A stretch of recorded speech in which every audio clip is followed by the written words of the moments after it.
اعوذ باللہ من الشیطان الرجیم بسم اللہ الرحمن الرحیم من الذین فرقوا دینہم وکانوا شیعا کل حزب بما لدیہم فرحون۔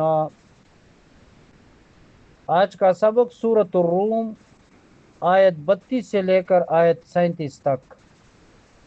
ان لوگوں میں سے فرقو جنہوں نے تفرقہ ڈالا، دینہم اپنی دین میں، وکانوا شیعا اور وہ شیعہ ہو گئے، کل حزب بما لدیہم ہر گروہ اس چیز پر جو اس کے پاس ہے، فریقون خوش ہونے والے ہیں، فریقون خوش ہونے والے ہیں۔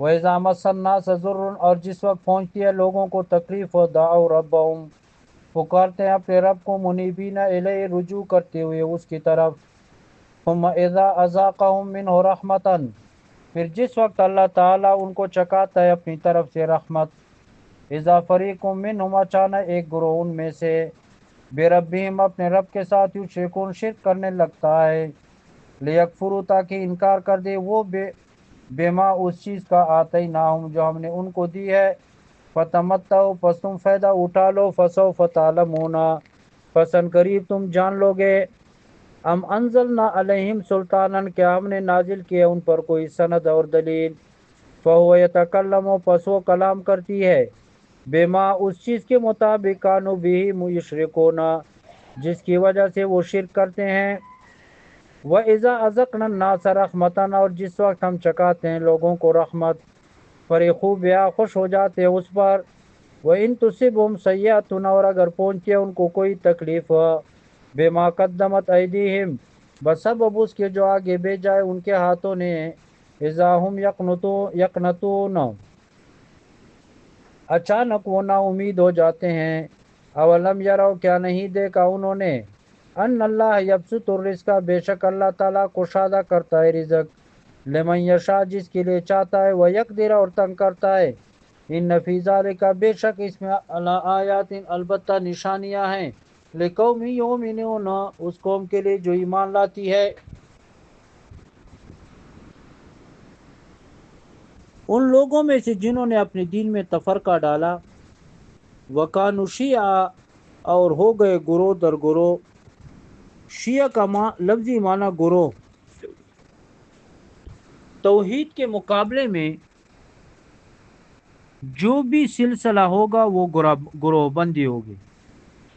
کلمہ پڑھنے والوں میں سے پہلا فرقہ شیعہ کا فرقہ ہے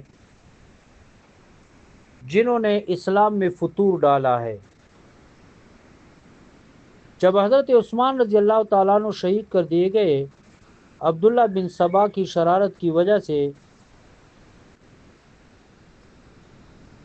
انہوں نے، یعنی حضرت عثمان حضرت عبداللہ بن سبا کی شرارت کی وجہ سے شہید کر دیے گئے ہیں۔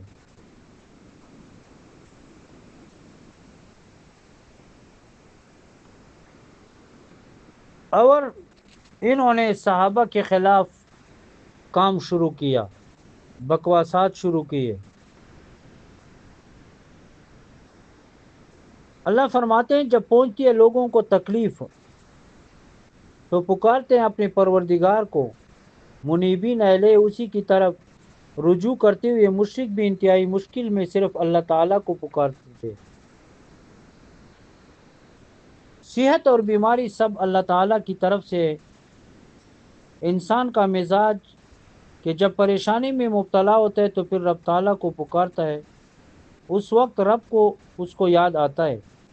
غریب آدمی جلدی پکارتا ہے، امیر ذرا دیر سے۔ ہاں، امیر آدمی صحیح العقیدہ ہو تو بات علیحدہ ہے۔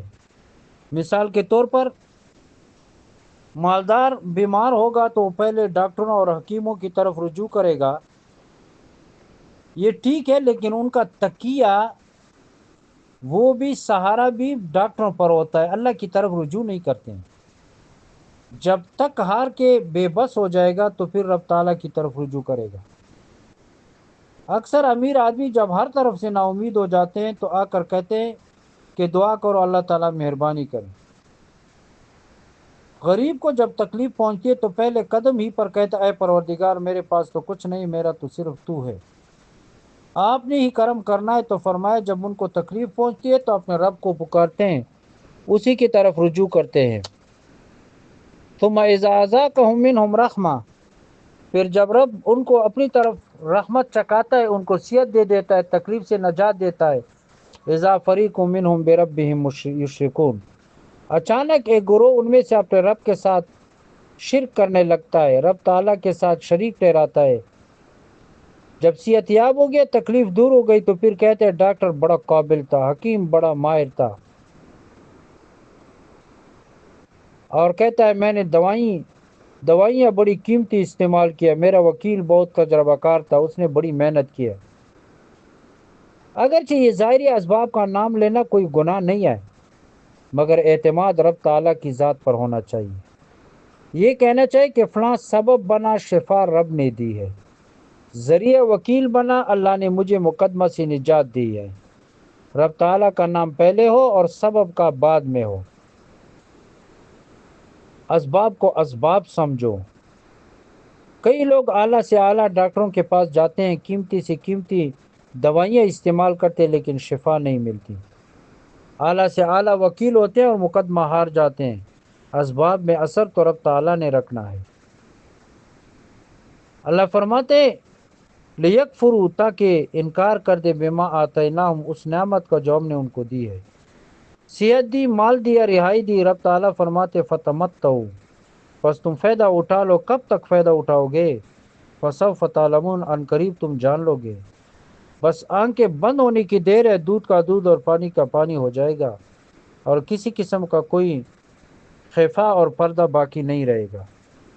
آگے اللہ تعالیٰ نے شرک کے رد میں فرمایا ام انزلنا علیہم سلطانا، کیا ہم نے نازل کیا ان پر کوئی دلیل؟ کیا کسی کتاب میں لکھا ہے کہ اللہ تعالیٰ نے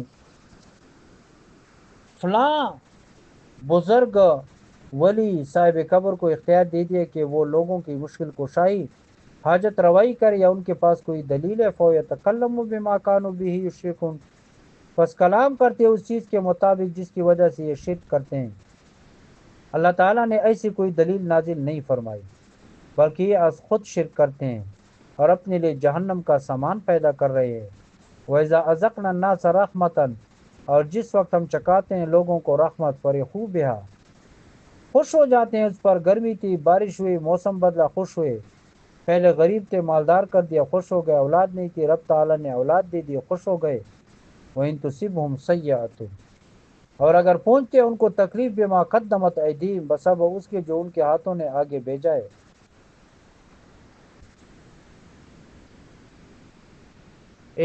اذا ہم یقنطون، تو اچانک وہ نا امید ہو جاتے ہیں۔ رب تعالیٰ کی رحمت سے نا امید ہونا گناہ ہے، اور اللہ تعالیٰ کے عذاب سے بے خوف ہونا بھی گناہ ہے۔ الایمان بین الخوف والرجاء، ایمان دو چیزوں کے درمیان، اللہ تعالیٰ سے ڈرتا بھی رہے اور اللہ تعالیٰ کی رحمت کا امیدوار بھی رہے۔ اولم یرو، کیا نہیں دیکھا ان لوگوں نے، ان اللہ یبسط الرزق، بے شک اللہ تعالیٰ کشادہ کرتا ہے رزق کے، من یشاء، جس کے لیے چاہے، وہ یقدر، اور تنگ کرتا ہے۔ رزق کا کشادہ اور تنگ کرنا اللہ تعالیٰ کا کام ہے۔ اللہ تعالیٰ کے سوا نہ کوئی رزق تنگ کر سکتا ہے، نہ کشادہ کر سکتا ہے۔ مومن آدمی کا رزق اگر کشادہ کرے تو اللہ تعالیٰ کا شکر ادا کرے گا، زکوٰۃ دے گا، قربانی دے گا، حج کرے گا، فطرانہ دے گا، اچھے کام کرے گا۔ اور برا آدمی شرابی پیے گا، بدماشی کرے گا۔ ان فی ذلک لآیات لقوم یؤمنون، بے شک اس میں نشانی ہے رب تعالیٰ کی قدرت کی، لیکن کس قوم کے لیے؟ اس قوم کے لیے جو ایمان لاتی ہے۔ ضدی کے لیے سب نشانیاں بیکار ہیں۔